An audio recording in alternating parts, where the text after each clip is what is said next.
Hi everyone. So this is a new recording thingy, and I'm not used to it. I can't see myself. It's kind of weird, but I'm just playing around with it, and I thought that I would do a little video on this topic. I know some people are probably like before they even clicked, like hating on me for it, but hear me out. So, encouraging people to be flexitarian. Well, I obviously wouldn't try to encourage a vegan to be flexitarian, or have anyone go backwards in that sense. But the reason that I have kind of loosened up a little bit in relation to trying to get people to wake up and realize that the body's natural tendency is to be vegan, is to eat plant-based, and to have compassion for other beings on the planet, is that I've realized that everybody is at a different stage in their life. Everybody's, people of different ages, walks of life, in different situations are waking up to one degree or another. They're being exposed more to vegan products, to vegans, to plant-based eaters, to the science and the reality of the situation right now, to the global situation,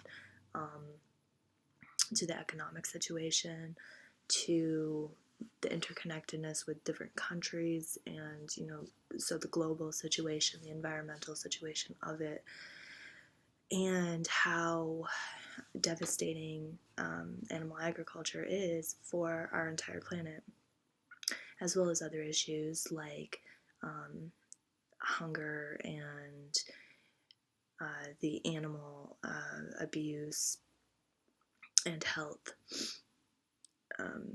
But I'm not a stranger to addiction. I grew up in a situation where I was exposed to a number of people who had addictions. I mean, who wasn't in the US? Most people know someone who was at least addicted to coffee. And I've had addictions myself. I'm no stranger to addiction. Thankfully, I'm not as bad of an addict as some people. I'm not a junkie. I'm not addicted to hard drugs or anything like that. But I am familiar with the feeling on a personal level of what it is to be addicted, and also, seeing it in the culture around me, and interacting with people who have different addictions, and listening to them and seeing what they're going through, and all of that. And so I know that it's not only is it not always easy to just cold turkey, is the expression, but drop something that you're addicted to or something that gives you pleasure cold turkey and just never look back. I also realized that sometimes there's other factors involved, but besides just your personal ease or difficulty with doing that. There's social situations, there's like structures that are built upon addictions and interacting with others, and there's physical side effects to it as well, and sometimes there's detoxing that has to take place, and depending on where people are in their life, that can be more or less difficult or more or less possible.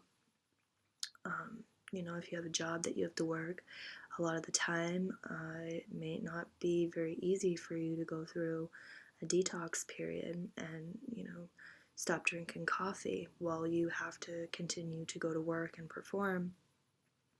Things like that.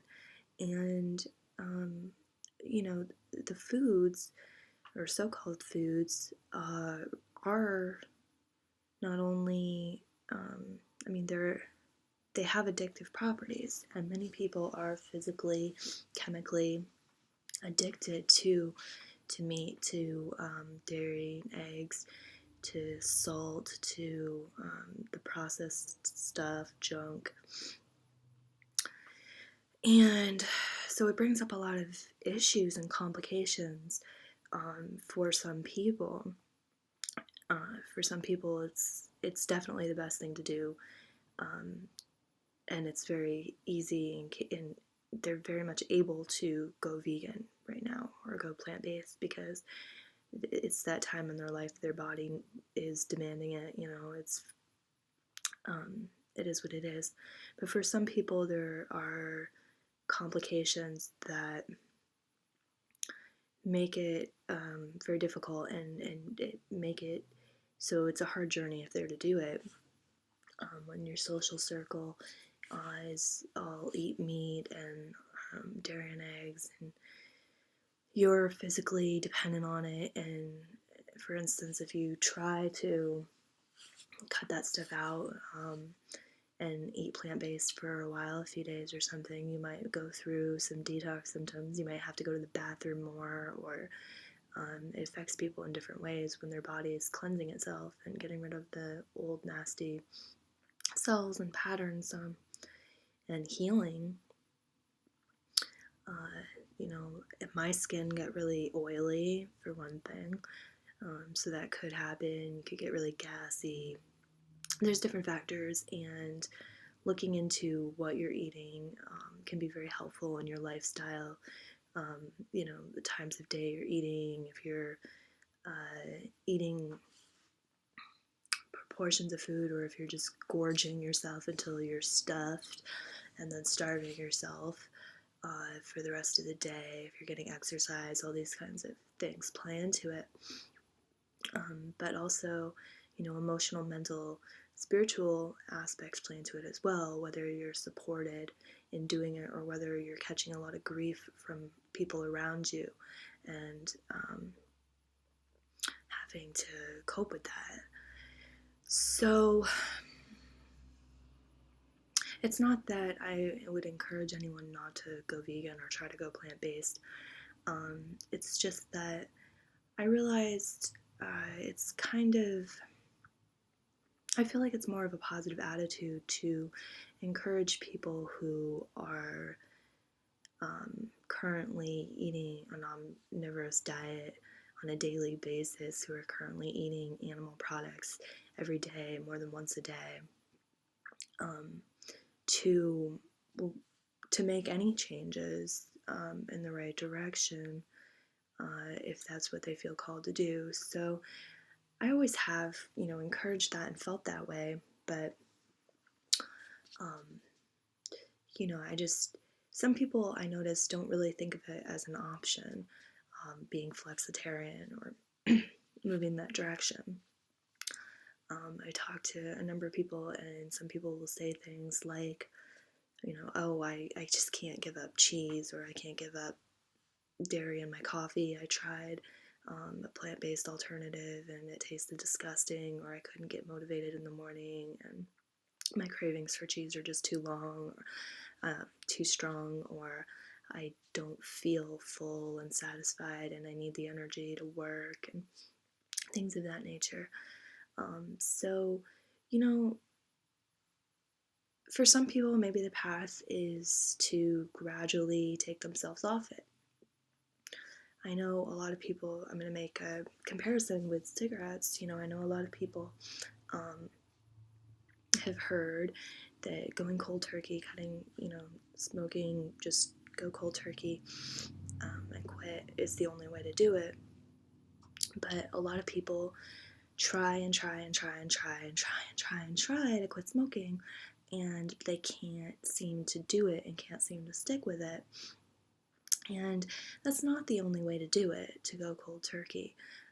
You don't have to go from smoking a pack of cigarettes a day to smoking nothing.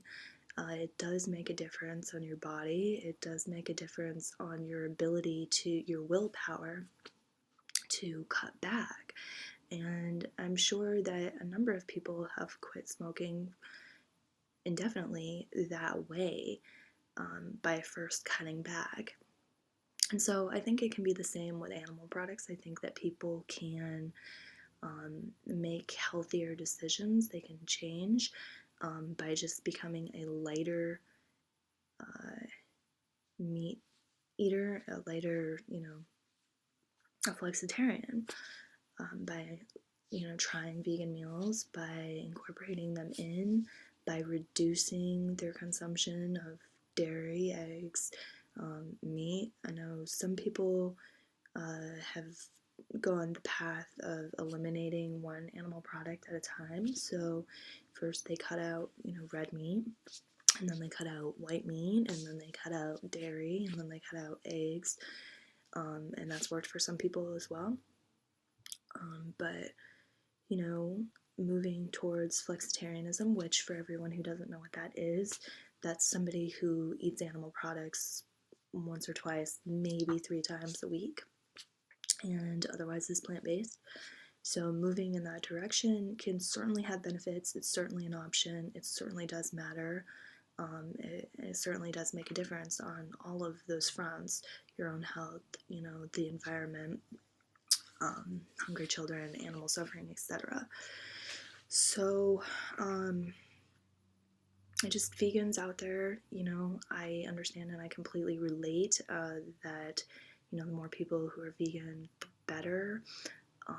But let's try, consider us not bashing people who are moving in the right direction because they haven't fully gone vegan. They haven't, committed to it, because, where's the sense in that? Where's the sense in, bashing for somebody for cutting down on smoking and going from a pack a day to, 5 cigarettes a day?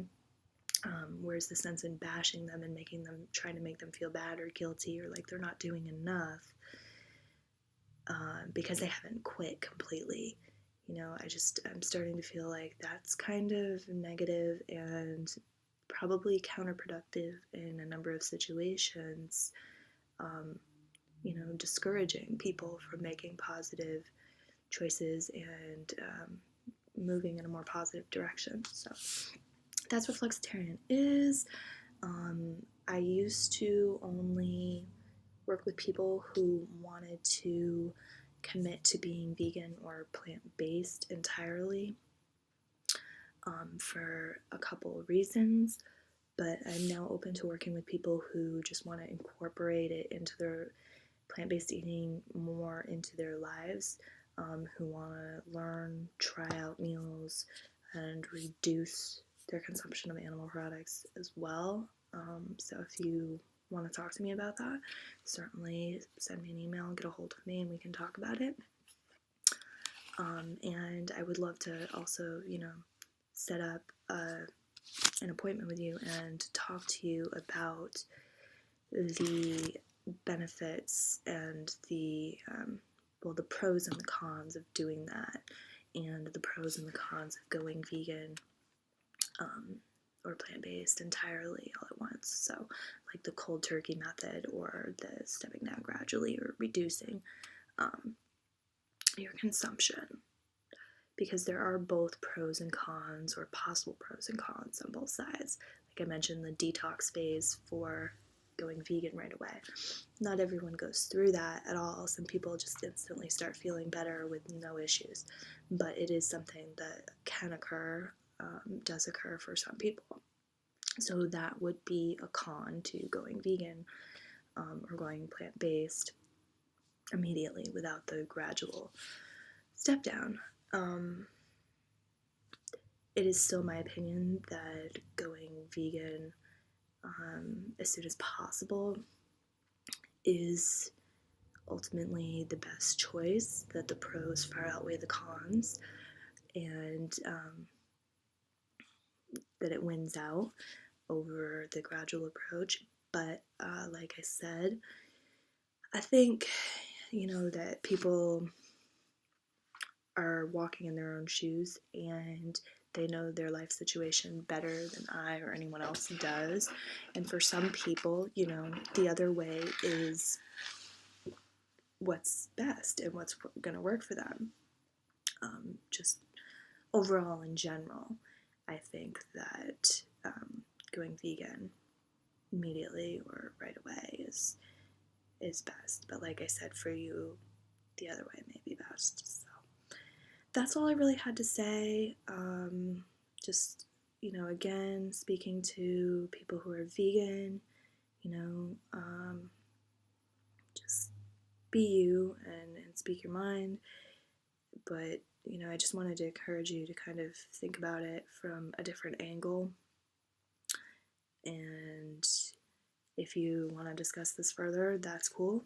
I'm open to listening, to hearing that I'm wrong again. Maybe I am, but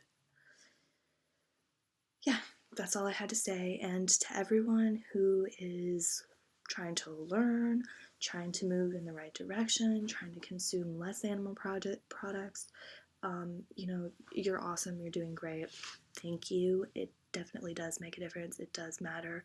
And, you know, it's hard for me to say this, but, you know, maybe it is best not to feel guilty. You know, guilt can spiral into more behaviors that cause more guilt anyway, because when we're feeling bad, we tend to make decisions that are not always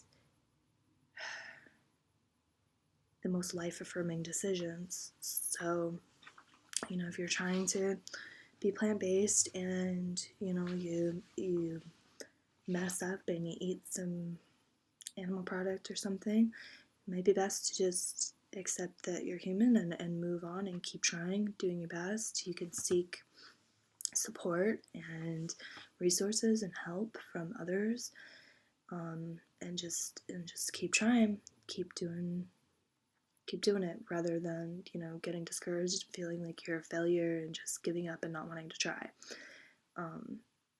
anymore. So I can directly compare that to this quitting smoking thing, you know. So somebody who's trying really hard to quit smoking cold turkey and breaks down and has a cigarette or buys a pack of cigarettes and smokes a couple of cigarettes one day, you know, if they make peace with themselves about it and stay on track and keep trying to eliminate them from their lives, I think generally they're going to be better than if they fall into a spiral of negative feelings and negative emotions about it, guilt and shame and discouragement and just, you know, throw in the towel and smoke the whole pack. So there we are, Flexitarianism. Vegan sort of encouraging it. Comments, questions, likes, shares, whatever. Thank you. All right. Be well.